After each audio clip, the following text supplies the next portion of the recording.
Whenever I watch an ecchi series, I feel like I'm usually guaranteed three things: boobs, butts, and babes.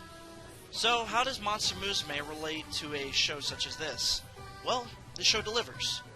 But other than it being a generic harem comedy with no real plot, poor characters, and no progression of the story or romance, why would you watch it? Because it's fun.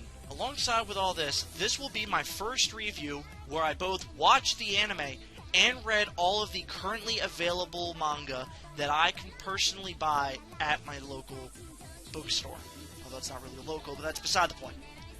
So, I'll try and keep this review as spoiler-free as possible. Anyway, let's go.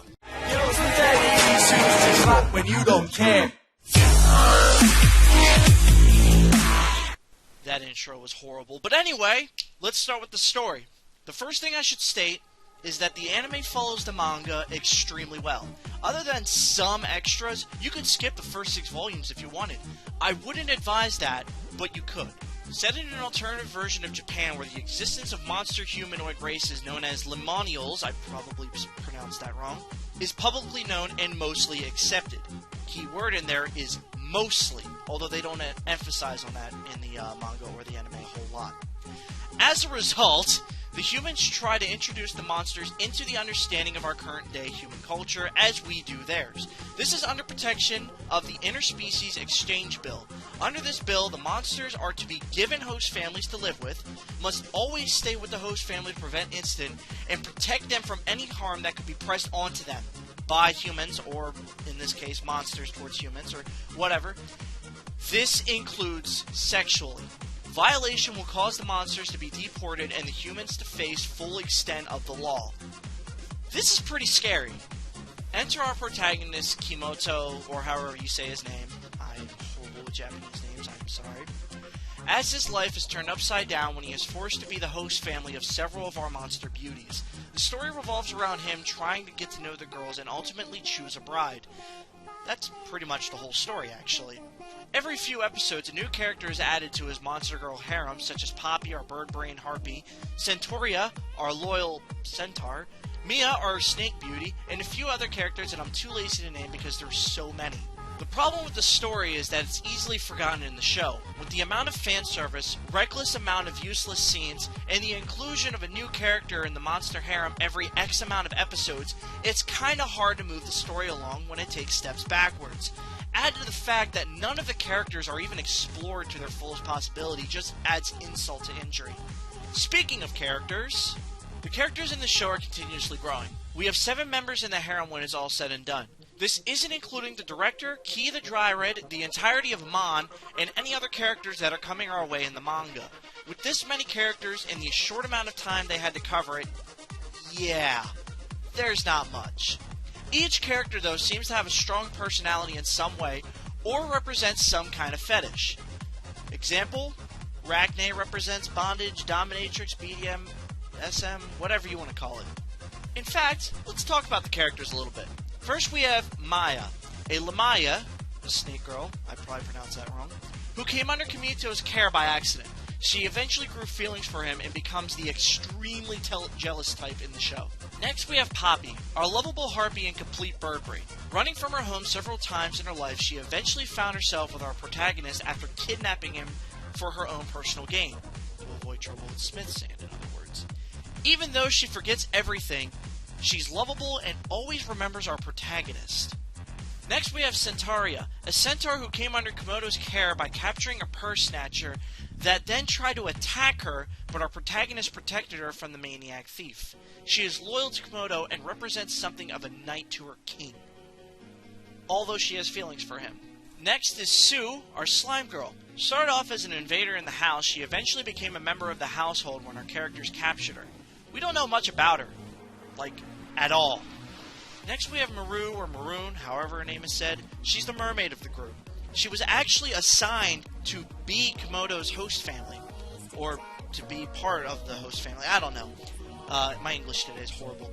Anyway, she is a very big fan of tragedy and actually wants to have a tragic romance with our main character.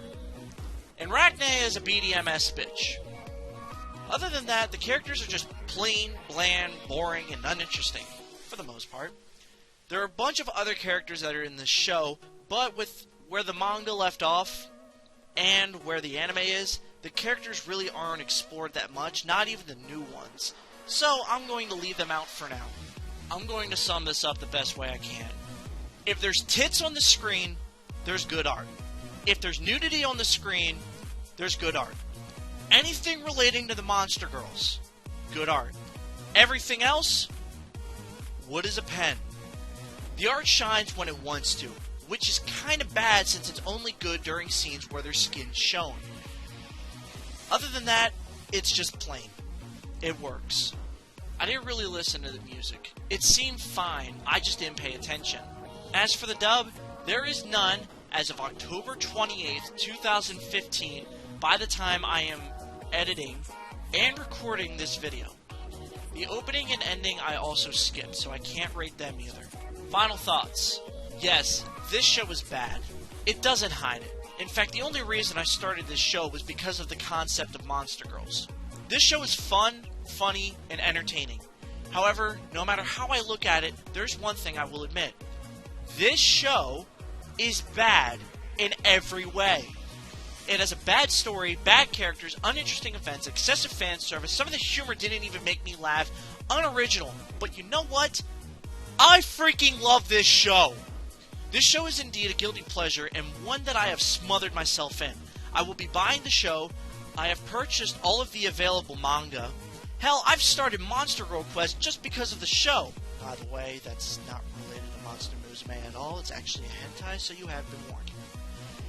Anyway, I love the humor, I love the style, I love the characters, I love this show. However, though, leaving behind my personal views, I would have to tell everyone to skip it.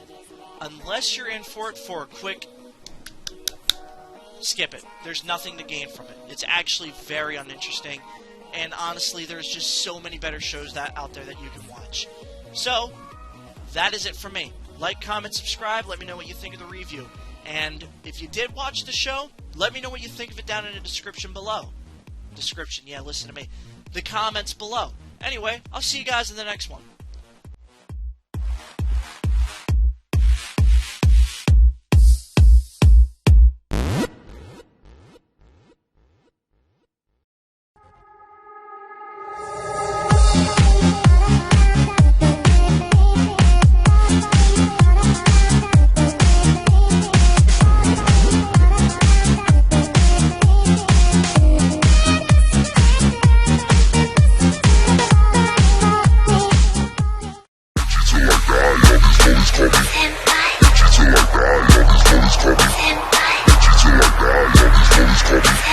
Damn, son, it's Major League Rock.